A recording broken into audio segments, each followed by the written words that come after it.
में जीवन सुख दुख का मेला है। शरणा ले लो अरिहंतो, शरणा ले लो अरिहंतो। क्यों करता व्यर्थ झमेला है ये प्रभु सिमरण की वेला है।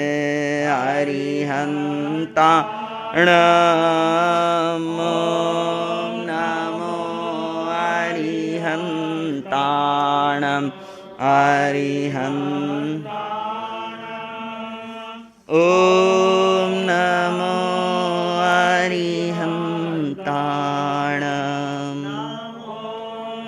नमो अरिहंताणं नमो नमो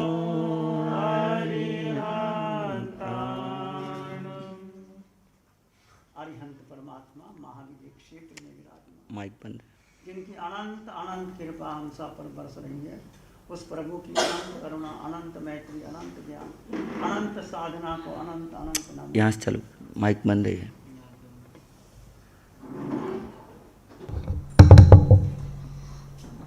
प्रभु तिन्नानंग तारियानंग बुद्धानंग बोयानंग मुत्तानंग मयगानंग स्वनुनंग सबदर्शीनंग। प्रभु स्वयं तिर चुके हैं, औरों को तार रहे हैं। स्वयं बोधि को प्राप्त हो चुके हैं, औरों को बोधि दे रहे हैं। सर्वज्ञ सर्वदर्शी, तीनों लोगों को एक साथ जानते और देखते हैं अपने अनंत ज्ञान अनंत दर्शन के द्वारा, और प्राणी मात्र के लिए मंगल की कामना करते हैं, और सबको संसार सागर से मिथ्यात्म अज्ञान और मोह से निकाल करके सत्य का उपदेश देते हैं और सिद्धशिला का मार्ग बताते हैं। उस प्रभु की अनंत करुणा, अनंत ज्ञान, अनंत साधना को अनंत अनंत नमन, प्रार्थना, कृतज्ञता के भाव। शासनपति भगवान महावीर, जिनका धर्म शासन, धर्म संग, धर्म तीर्थ में हम सब धर्म का अमृत पान कर रहे हैं। प्रभु सिद्ध बुद्ध और मुक्त हो चुके हैं। इस पंचम काल में प्रभु की वाणी, प्रभु की साधना, प्रभु का ज्ञान, प्रभु की क्षमा और मैत्री आज भी हमारे पास है। उसकी वाणी सुन करके हम भी अपने आप को मोक्ष के अधिकारी बना सकते हैं। आप सुन रहे हैं उत्तराखंड सूत्र, प्रभु की अंतिम वाणी। शुभ मुनि जी आपको बहुत सुंदर ढंग से समझा रहे हैं। उस वाणी को आप अंतःकरण से, हृदय से स्वीकार कीजिए और उस वाणी की गहराई तक जाइए। समकत पराक्रम के अंदर चर्चा चली है। ये उत्तराध्ययन सूत्र के अंदर 29वां अध्ययन समकत पराक्रम का है। उसके बारे में भी हम चर्चा कर रहे हैं। व्यावच्चेनं भन्ते जीवे किम जने। भगवान से पूछा प्रभु, व्यावच्च, व्यावृत्ते, ये जैन दर्शन का एक शब्द है। व्यावृत्ते से जीव को क्या उपार्जन करता है? भगवान कहते हैं व्यावच्चेनं तीर्थयानाम गोत्रं कम्मं निबंधई। व्यावृत्य से जीव तीर्थंकर नाम गोत्र का बंद कर लेता है। सृष्टि के सर्वोच्च संपदा, सर्वोच्च पद की प्राप्ति। आपको ज़रूरी नहीं है कि आप हिमालय की चोटियों पर जा कर के तप करें या कोई उग्र तपस्या करें, परंतु सेवा करने से ही आप, भगवान कहते हैं, तीर्थंकर गोत्र का बंध हो सकता है। सेवा धर्म परम गहना। सेवा करना कहना आसान है, परंतु वो सेवा जब रोगी अंतिम सांस गिर रहा हो या ऐसी बीमारी आ गई हो, घृणास्पद शरीर से मलमूत्र विसर्जन हो रहा हो, वोमिटिंग हो रही हो, बार बार आपको उसके साथ कल नंदीशयन मुनि के बारे में आपने सुना। देव ने परीक्षा ली। एक ऐसा मुनि रोगी बना करके गांव के बाहर रख दिया। नंदीशयन मुनि बेले बेले का पार न करने के बैठे हो। देव ने कहा, हे महामुनि, तुम सेवा व्रत की बात करते हो, गांव के बाहर मुनि हैं, वो बीमार, उनकी सेवा करो। तुरंत उठ गए सेवा करने के लिए उस मुनि के लिए। मुनि को तो उसके देव ने एक ऐसा षड्यंत्र नहीं कह सकते, एक ऐसा उपक्रम किया था ताकि वो सेवा कितना कर सकते हैं। इंद्र ने प्रशंसा करी कि ऐसा सेवा करने वाला नंदीशयन मुनि है जो बिल्कुल भी मन में ग्लान मात्र नहीं लाता। तो वहाँ गया, मुनि को उठाया। जैसे मुनि को उठाता है, मुनि मलमूत्र उसके ऊपर विसर्जित हो जा कर देते हैं। फिर वो पानी प्राशक लाता है, उसको साफ करता है, फिर वो कर देते हैं, बार बार कर देते हैं। और मुनि अंतःकरण से भी दुख नहीं मानता, परंतु सेवा करता है। जैसे कोई रोगी होता है तो आप कैसे सेवा करते हैं, या कोई बच्चा होता है, बच्चा आपकी बात नहीं सुनता, आप क्या समझते, बच्चा है कोई बात नहीं, बच्चा रोता है, चिल्लाता है, बीमार हो जाता है, वो जो आप कहते हैं दवाई भी नहीं लेता, डॉक्टर की दवाई नहीं लेता, बचलाता है, फिर भी माँ बच्चे को बड़े प्यार से गोदी में बिठा करके धीरे धीरे धीरे धीरे उनको औषध पिलाती और समझती है माँ कि बच्चा है, पता नहीं अज्ञान है। ऐसे ही रोगी जिसको ऐसी बीमारी आ जाती है, वो उसके बस की बात नहीं, और उस समय कोई व्यक्ति, मुनि, साधु, साध्वी सेवा करता है तो महान महान कर्मों की नजरा होती है। तो सेवा को जाते हुए सेवा किस किस की करनी चाहिए, कल मैंने बताया था। सेवा के 10 अधिकारी हैं, याद है आपको कौन कौन से हैं? 10 अधिकारी बोलो, याद नहीं है?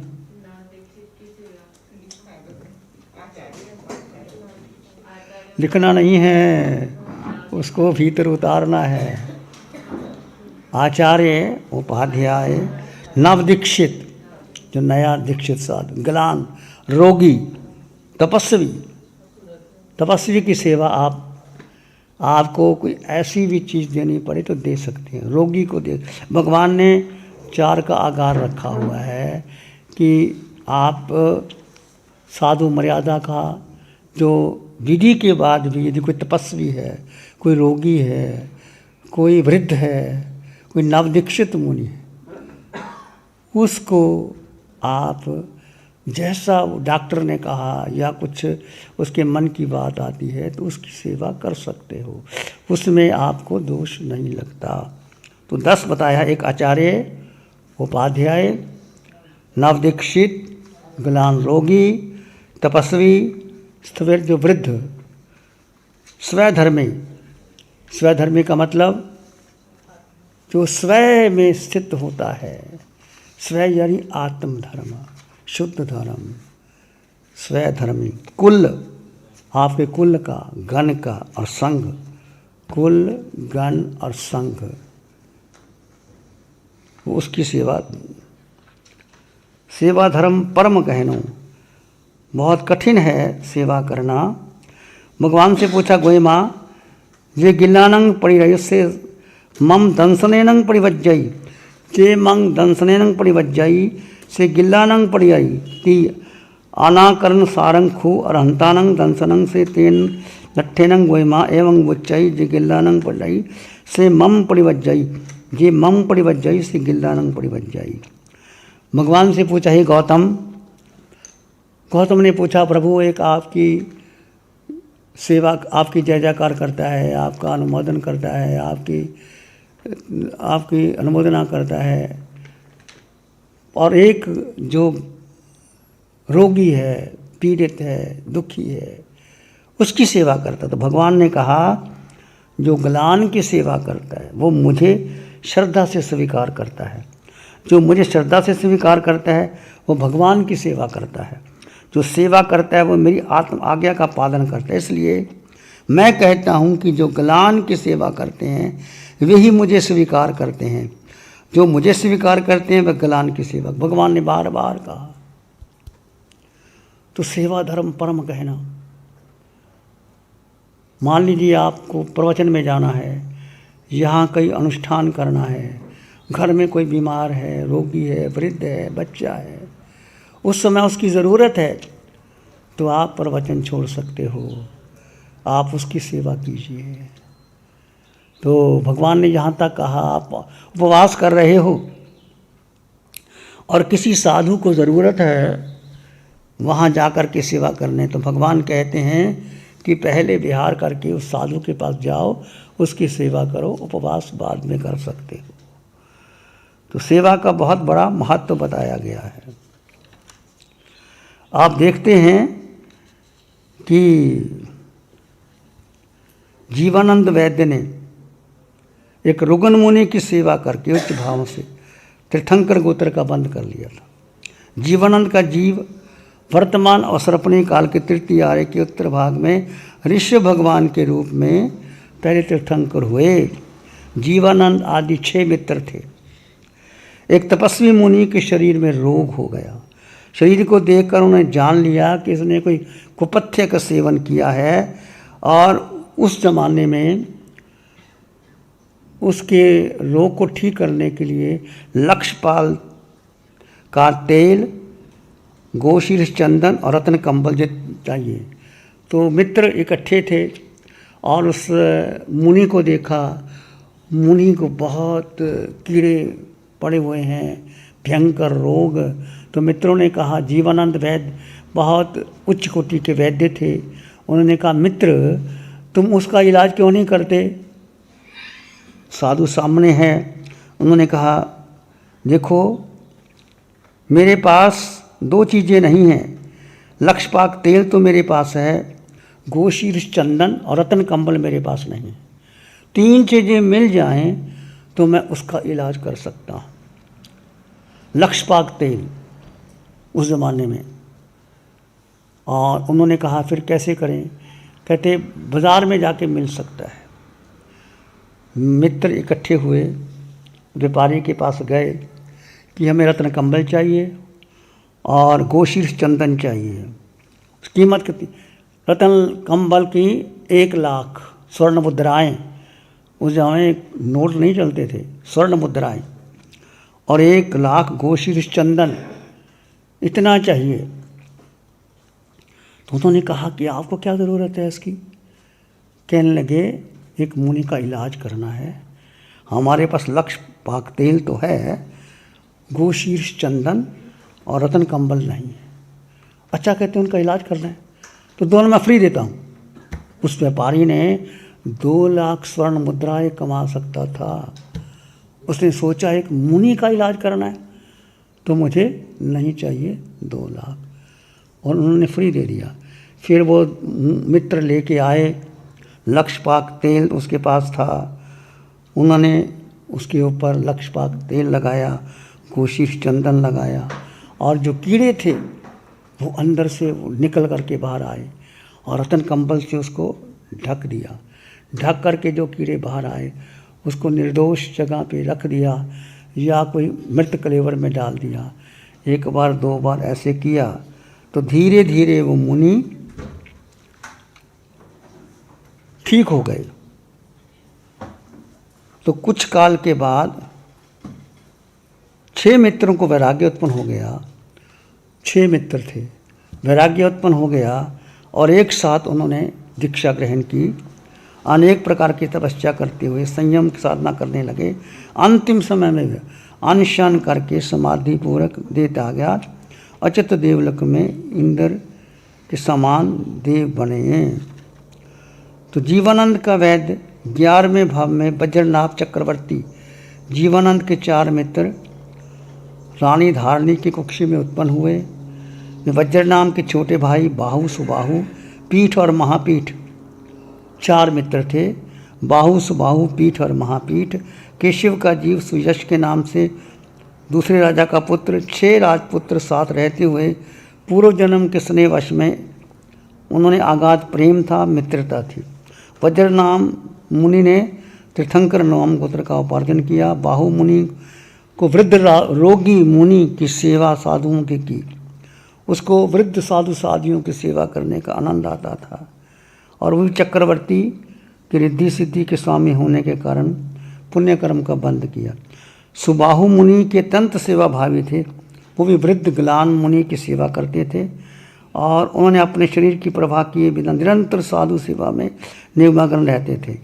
असमर्थ मुनियों की सेवा करते थे। सुबाहु मुनि ने विशुद्ध व निष्प्रिय सेवावृत्ति के फल चक्रवर्ती से भी अधिक बलवान होने के कारण पुण्यमय प्रकृति का वर्णन। पीठ और महापीठ मुनि निरंतर सतत ध्यान स्वाध्याय में तल्लीन रहते थे, किंतु गुरु के मुख से सुबाहु मुनि की प्रशंसा सुनकर ईर्ष्या करते थे और प्रकट रूप में विश्वास अंतरंग से अविश्वास रखा। इस कपट के कारण वो दोनों स्त्री वेद का ब्रह्मी और सुंदरी दोनों बने। ब्रह्मी सुंदरी के रूप में जन्म लिया। बाहुमुनि का जीव भरत चक्रवर्ती के रूप में और सुबाहु का जीव बाहुबली के साथ ग्रहण किया। सारथी सुदर्शन मुनि का जीव भगवान ऋषभदेव को 1 वर्ष 1 माह 10 दिन की तपस्या में इक्षुरक्ष का जो उन्होंने आहार दिया था, श्रेयांश के रूप में जन्म लिया। ऐसे आप देखते हैं कि 6 मित्र कैसे इकट्ठे थे, कैसे जीवनानंद एक वैद्य ने एक कुष्ठ मुनि की सेवा की और उन्होंने तीर्थंकर गोत्र का बंद करके 6 मित्र पीठ महापीठ सुबाहु वज्रबाहु धीरे धीरे वो आगे आकर के मिलते हैं और वो भी मोक्ष के अधिकारी बनते हैं। तो कहने का अर्थ सेवा धर्म परम गहना, योगी जन भी जान नहीं सकते। बड़े बड़े प्रवचन कर लेना, शास्त्र का ज्ञाता हो जाना, किसी को शास्त्रार्थ में हरा देना, तपस्या कर लेना ठीक है, परंतु ज्ञान रोगी की सेवा करना, उससे कोई प्रमाण पत्र नहीं मिलता। उससे कई बार बहुत अपने अहंकार को गलाना पड़ता है, अपने व्यक्तित्व को नष्ट करना पड़ता है, फिर जा कर के कहीं सेवा की भावना होती है। कलकत्ता में विवेकानंद ने 1899 में प्लेग महामारी फैल गई थी और कलकत्ता में स्वामी विवेकानंद और उनके मित्र ने मिल कर के प्लेग फैल गई। जैसे अभी पीछे कोरोना हुआ 2 साल पहले, ऐसे उन्हें रामकृष्ण मिशन की समिति बनाई और प्लेग के लोगों को उन्होंने ठीक किया।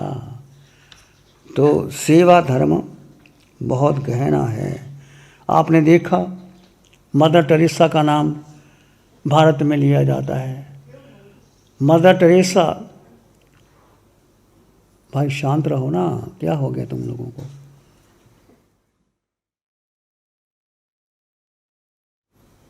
मदर टेरेसा जब भारत में आई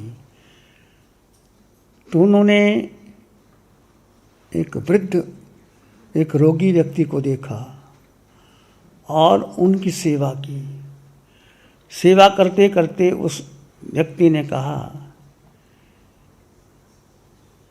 कि I am dying like a devil but now I am living in angel. मैं शैतान के रूप में मर रहा था, परंतु सेवा के कारण मुझे देवत्व की भाव प्राप्त हुआ। तो मदर टेरेसा ने भारत में आकर के मिशन चलाया और सब लोगों की सेवा में जुट गई बिना भेदभाव से। उनको बहुत नोबेल प्राइज़ मिले, किसी ने नोबेल प्राइज़ दिए, किसी ने बहुत बड़ी गाड़ियाँ दी, किसी ने कुछ दिया, सब वो मिशन में दे देती थी। और बहुत सिंपल, जब पूना चतुर्मास था मेरा, तो मैंने सुना कि मदर टेरेसा आई हुई है, तो मैंने लोगों को बोला कि जाओ उनको बुला के लाओ। मुझे कहने लगे वो आना बड़ा मुश्किल है, वो नहीं आ सकते। मैंने कहा कोशिश तो करो।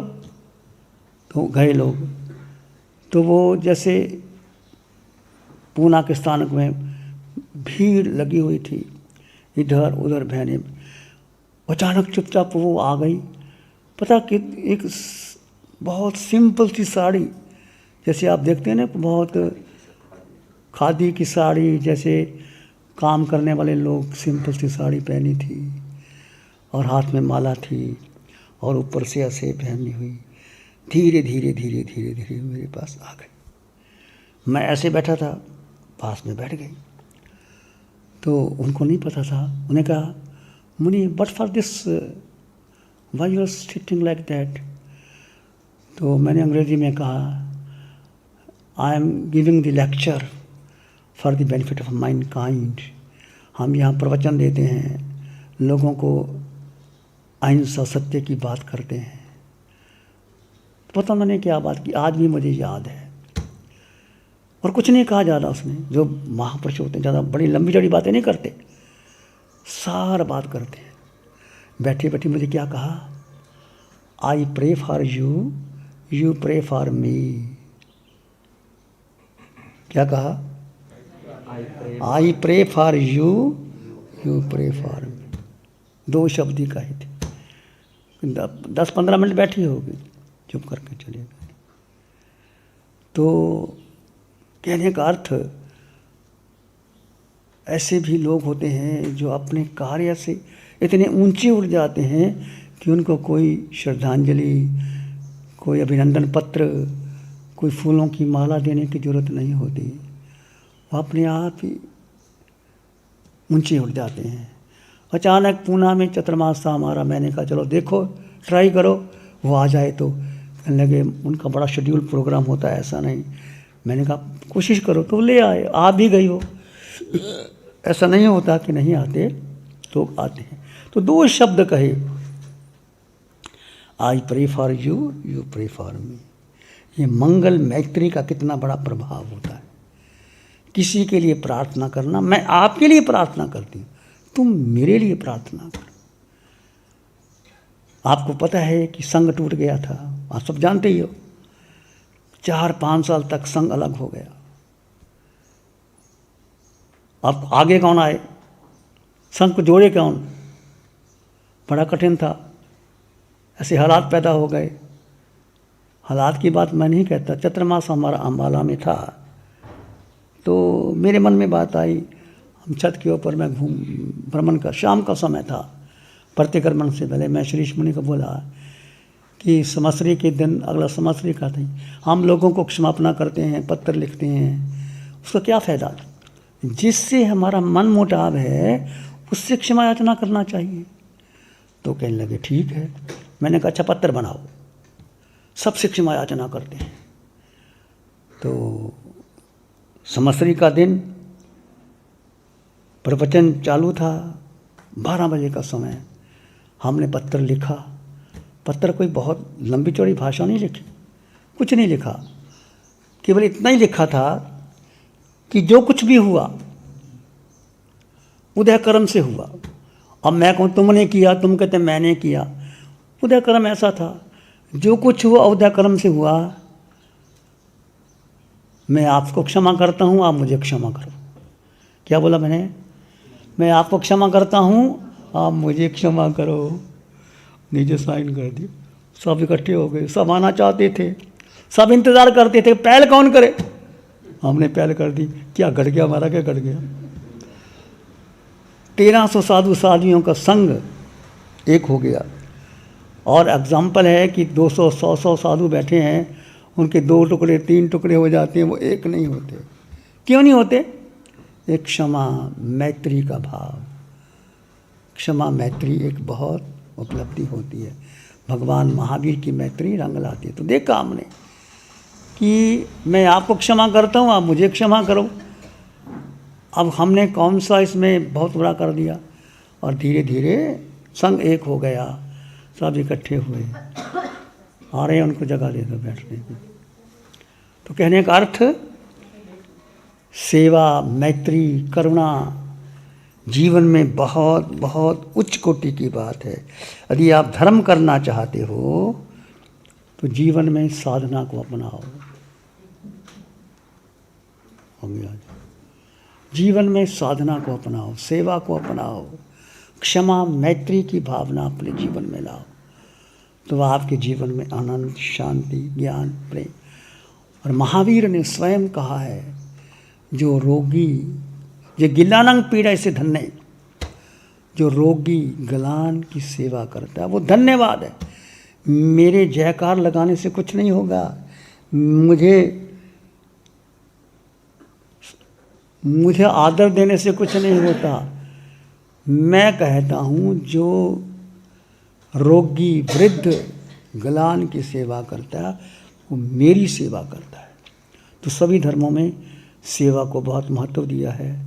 हमें भी यथा कथा सब परिवार में, संघ में, समाज में, देश में। देखो कोरोना कितना बड़ा आया था, पूरे भारत नहीं विश्व में फैल गया। कैसे वैक्सीन बनी, कैसे हुआ, 2 साल तक कैसे स्थिति रही। भारत के प्रधानमंत्री नरेंद्र मोदी ने बहुत बड़ा बीड़ा उठाया, सब ने कार्य किया। वो एक ही बात कहते, सबका सहयोग, सबका हाथ, सबका सहयोग, सबको साथ लेके चलते हैं। तो कोई भी कार्य हम करें मिलजुल के करें और अपने अहंकार को गला दें कि मैंने किया। जब आप कहते मैंने किया, वो कर्ता भाव आ जाता है। मुझे अवसर मिला करने का, मेरे द्वारा हो गया, ये मेरा सौभाग्य था कि मुझे अवसर मिला। इस तरह से आप सेवा भाव करते हैं, क्षमा मैत्री करते हैं, तो बहुत आगे बढ़ सकते हैं। ध्यान करेंगे आंखें बंद, मन वचन काया शांत, शरीर शांत, विचार शांत, सृष्टि शांत, वातावरण शांत, हर दिशा हर किनारा शांत शांत शांत। सिर के सिरे से पांव के अंगूठे तक अपने भीतर शुद्ध चेतना का एहसास कीजिए। तुम केवल केवल केवल आत्मा हो। जड़ और जीव का भेद कर दीजिए।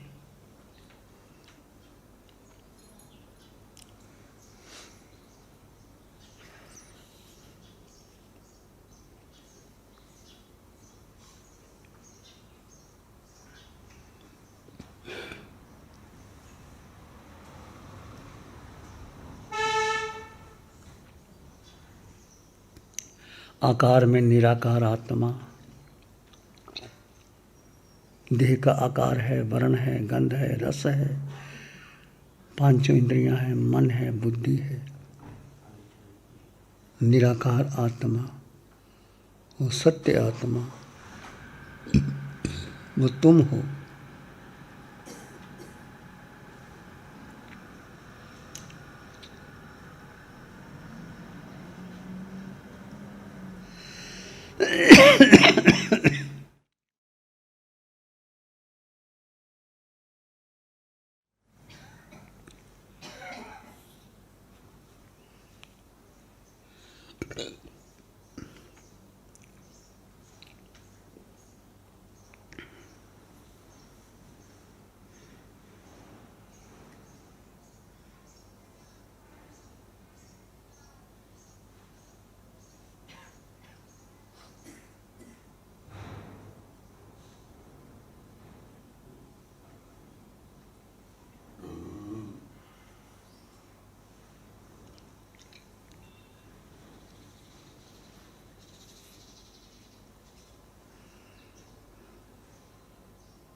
अपने भीतर गहन मान और शांति का अनुभव करें। 2 तत्व जुदा जुदा है पर एक साथ है, दोनों के गुण धर्म अलग है। मैं जीवात्मा हूँ, पूरे ब्रह्मांड में मेरा अपना अस्तित्व है।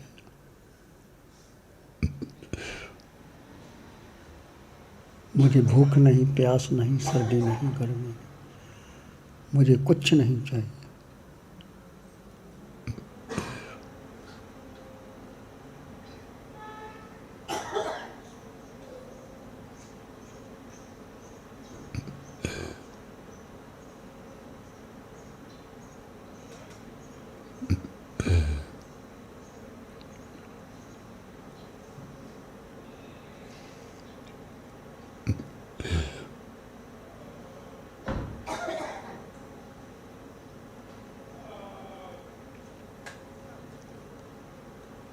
मन मानस में प्यार ही उर्मिल उर्मिल हो। मन मानस में प्यार ही पुलकित पुलकित हो। रोम रोम से ध्वनि उठे, जन जन मंगल हो। रोम रोम पुलकित उठे, जन जन मंगल हो। सबका मंगल हो, तेरा मंगल हो। सबका मंगल हो। सबका भला हो, सबका मंगल हो, सबका शुभ हो। इसी में एक लंबा गहरा सांस लें। अरिहंत परमात्मा के चरणों में अनंत कृतज्ञता ज्ञापित करें। एक और लंबा गहरा सांस। अरिहंत परमात्मा के चरणों में नमन और वंदन। दोनों हाथों को आँखों पे ले जाएं। हल्का सा स्पर्श। धीरे से आंखें खोल सकते हैं। नमो अरिहंतानंग, नमो सिद्धानंग, नमो आयर्यानंग, नमो ओवज्जायानंग, नमो लोय सब साहुनंग, धम्मो मंगल मुकिठम अहिंसा संयमो तवो, देवावित्तं नमं संति जस धम्मे से आमनो। श्री चत्तारी मंगलम, अरहंता मंगलम, सिद्धा मंगलम, साहु मंगलम, केवली प्रणतो धम्मो मंगलम। चत्तारी लोग उत्तमा, अरहंता लोग उत्तमा, सिद्धा लोग उत्तमा, साहु लोग उत्तमा, केवली पानतो धम्मो लोग उत्तमो।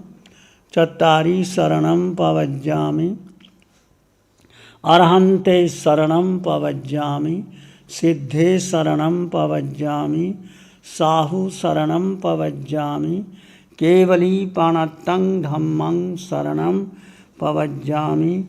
चारे शरण